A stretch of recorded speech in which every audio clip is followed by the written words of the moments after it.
Furion versus Gul'dan. Your soul shall be mine. I must protect the... Hey, how's it going?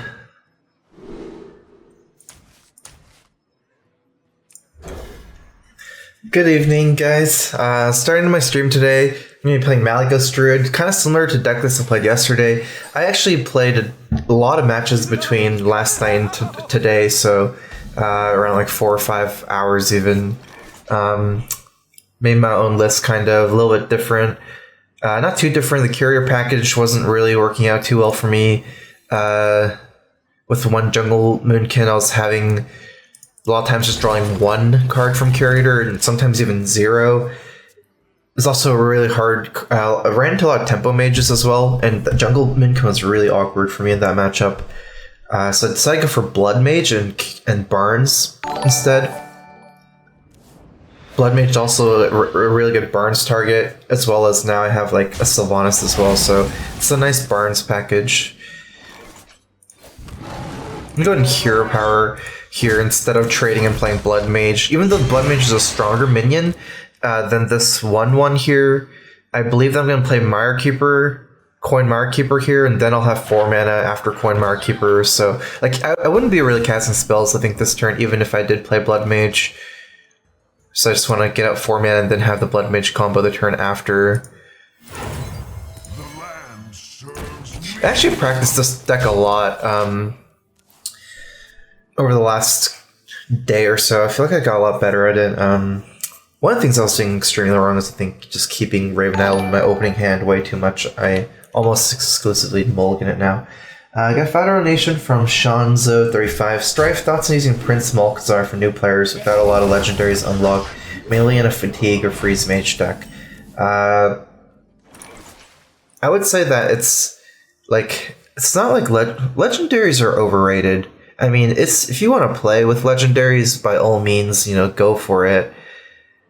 But Tonight, a tale of... it's not like... Ooh, okay, well, whatever. No spells. Let's see if we get what kind of spell we can get. Moonfire, okay.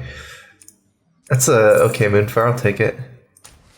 Let me finish this thoughts in a second, but I'm going to actually go ahead and just kill the Imp Gang, because I have like 1/1s here, so he can farm them with Imp Gang.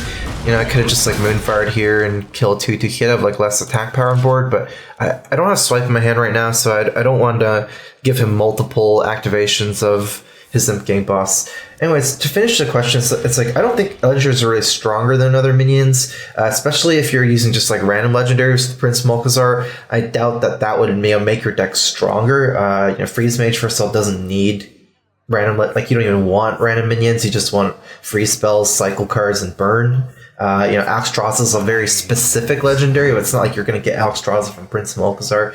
So yeah, Fatigue Mage. Maybe, yeah, I mean, Prince makes sense in the deck for Fatigue Mage, so I guess I would say perhaps. I still think it dilutes your deck too much, though, but it would make sense from a deck building perspective, I believe. Joseph Stalin, thanks for the sub. Welcome to the StrifeCro. Here's this Crow Fist. Let me see some questions. On with the show! Thanks for being a mod, Tomo. Is Barnes really that good? Second Markkeeper would be better for consistency. So, yeah, I mean, the reason why I removed Barnes, second Markkeeper for Barnes, is because after I kind of like Barnes targets. If I was using 2 Markkeepers, I would have like 4 bad targets with 2 Arcane Giants and 2 Markkeepers. Right now I have 3 bad targets and like 7 good targets, and like I think, depending on what you call really good, there's even like 5 or so that might be like really, really good. Okay, so this is obviously not Zoo. It's actually some kind of Reno handlock. Yeah, I think this is like a Reno N'Zoth. So I can just trade in Emperor, unfortunately, here. I still got the 1 activation. It's hard for me to do another line, unless I just go face and Hero Power him in the face, which I'm playing from behind. That makes my Emperor activation useless, because I'm effectively just playing from behind at that point. I'd actually rather, like, there is a chance to get siphoned, but I'd rather just save all this spell power for my Wrath instead of just, like, throwing away the Azure Drake plus Blood Mage's turn, if that makes any sense. Shanzo 35 donated $5, and here's another donation without an annoying question since you answered my question. Love your stream, you're my favorite to watch. Thanks for the donation, Shanzo. Did I finish answering the Barnes question? Markkeeper is better on turn 4. It's actually a lot better early on because a lot of your Barnes targets here, like Fandral, Azure Drake, you know, some of the spell power cards, even Malygos on turn 4. Oftentimes, if you get it from Barnes, like this game, I got Malygos from Barnes. It doesn't really do anything because, you know, you just don't have any mana cast spells. But overall, I think it's more powerful. It's actually fairly close. I would actually still use Blood Mage, even if I didn't use Barnes. But okay, let's see here. I can just Wrath for 2 and then Wrath for 4. That's makes more sense. Otherwise, I can't really kill it.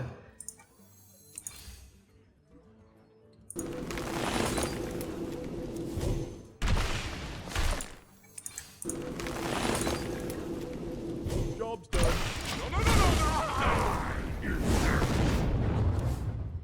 But yeah, I do believe I've gotten a lot better at this list since yesterday.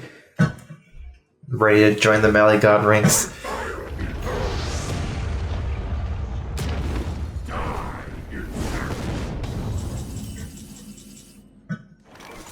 So we can do 9 damage, plus 8 is 21, we're 1 off lethal. Unfortunately can't draw. Ooh, that's very, very awkward for me. This is 5 plus 12. Oh no, that's only 17. 9 plus 8, 17. Okay, so I think we clearly want to cycle our Blood Mage here. And I'm probably just gonna play the 4 damage here.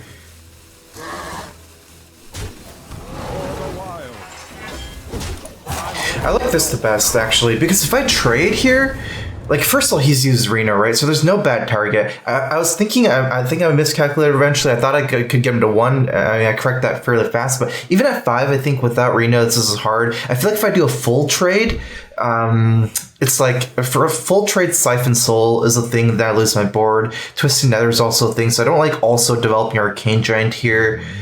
Say like I do a full trade, develop Arcane Giant, Twisting Nethers. I don't like that. I also lose 8 damage for the full trade. Like this is not an easy board state, even if I don't kill Ragnaros for him. It's super awkward for him still, I think.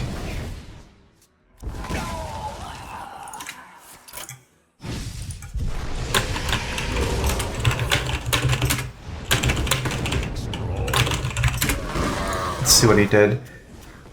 Siphon. What is? Oh, he discarded the Zoth. Okay. Actually, a little bit low here ourselves. I feel like we start with Wild Growth because we never don't Wild Growth here if we're playing Arcane Giant since it's a free card. Or 1 off? 2 off?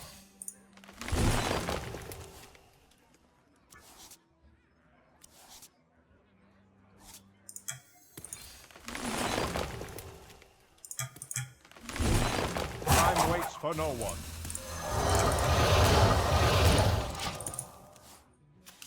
Some chance of dying here? Let's see. I don't think he's running Leroy if he's running N'Zoth. I feel it's more of a board control deck at that point, since that's a lot to have in one deck. So he needs 5 more damage here to kill me if his Rag hits face. I don't believe that's easy. Malygos Moonfire is 6, right? Okay, so even if we did Hero Power him to 7, it's not lethal with Malygos Moonfire. 15. He goes to 7. Okay, so I'm actually still 1 off. If if this. Oh, never mind.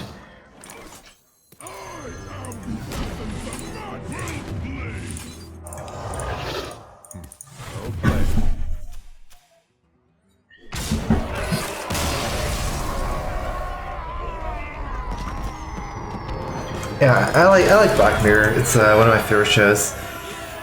It's like a show about the future, like dystopian societies, kind of like other players playing your Reno Mage deck, or at least close. Tell them you ditched it because it's slow. Slow is not a reason not to play it, but this is my own list. I did make the changes. I mean, most of the cards are just, you know, some standard Malygos Druid. I would say, you know, 27 of them is standard. You know, almost everyone has the same type of list, but I'm hoping to get some individually powerful cards with this curve. Because ideally, like, if you want to go like, this matchup is about chaining mid-range minions a lot of the times.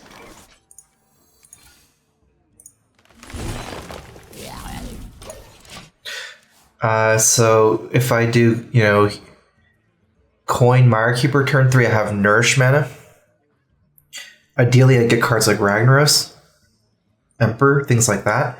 Otherwise, like, nourishing for cards, it's not really, like, if you're going to nourish for cards in turn 5, it's not really a great idea to keep nourish in your hand, because, like, you really, this matchup oftentimes is decided as early as turns 4 or 5 by an uncontested Fandral, and stuff like that is fairly slow, but yeah, I do have Ragnaros in this deck. Early Malygos, not too bad either.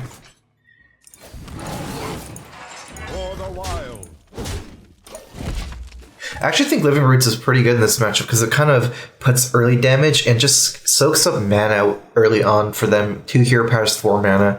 Not that they have to do it, but if they don't, then it's still kind of, you know, get some damage. I feel like Living Roots is something you actually mulligan for if you're going first. I feel like going second with a coin, I wouldn't mulligan for Living Roots. Like, I did mulligan it for it, but I just ended up having it in my hand. I feel like if you do have Living Roots in your hand, you still play a turn 1.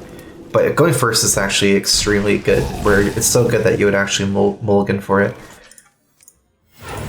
These are like all things I learned from playing this deck yesterday a lot, just practicing it, and really get to think about like how it works. Reclaim your rank 1 during the season. I hope so. When do you save Roots for Malygos and when you get the 1/1s? It's just about the utility, like how much. It's all about just how much you think you're gonna get from Living Roots when you're playing it for tempo. Another thing I learned playing this over the last like X time is you should really almost never nourish for mana unless you can use that 2 mana. Like, nourishing for mana isn't too bad if you think about it as like a 3 mana thing, but if you think about it as like a 5 mana thing, you're just hero powering them after, it's generally not that good. So because I have the Wrath there, I like this better, and I have 2 Azure Drakes, so my hand is very robust, like I can keep cycling through, even not drawing from Nourish.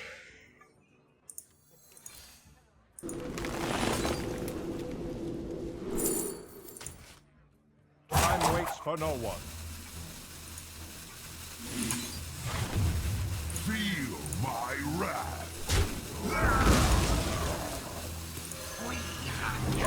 I'm gonna admit that I made a little bit of a mistake here. I think I miscounted a little bit. I thought I had 1 more spell power, so I could innervate hero power after the Moonfire. I thought it would do 4, so I can save the 3/3. At this point, like with this card, I don't know. I do like it more in Mark the Well, I think. Actually, no, it's just bad, right? Even Mark the Well might have been better than that at that point. Then I just miscalculated. Or Moonglade Portal is also the thing I was gonna say. Like that's probably better too.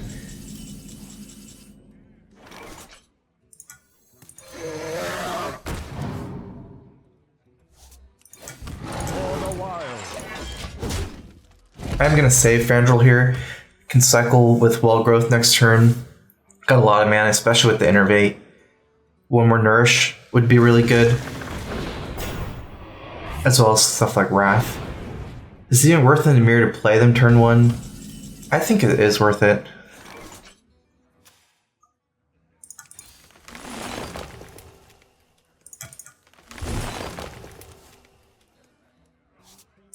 Tonight, a tale So I'm gonna get like Sylvanas, Ragnaros, Malygos. Nope.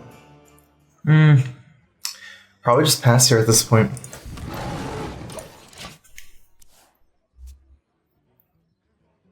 I am the essence of magic.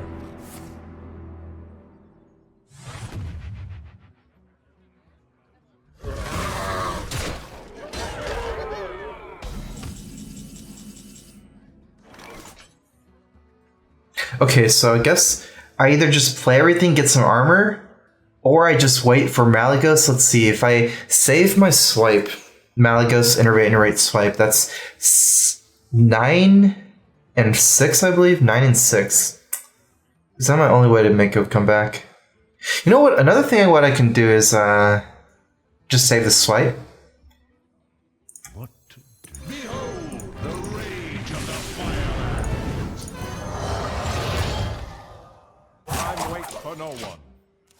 I guess, yeah, this is not going to be a really winnable game from here.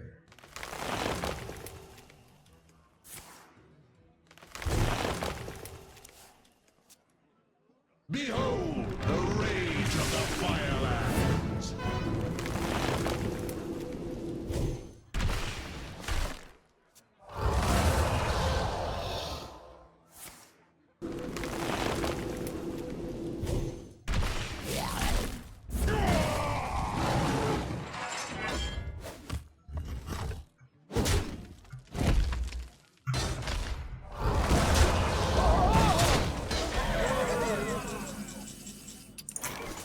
I concede. If I got if I got Malygos that last turn, I could have killed his Malygos Fandral on the 1/1s. I think I still would have lost. Didn't have any cards left in my hand. Ancient War still survives as like a 7/6, 7/5. Still pretty scary.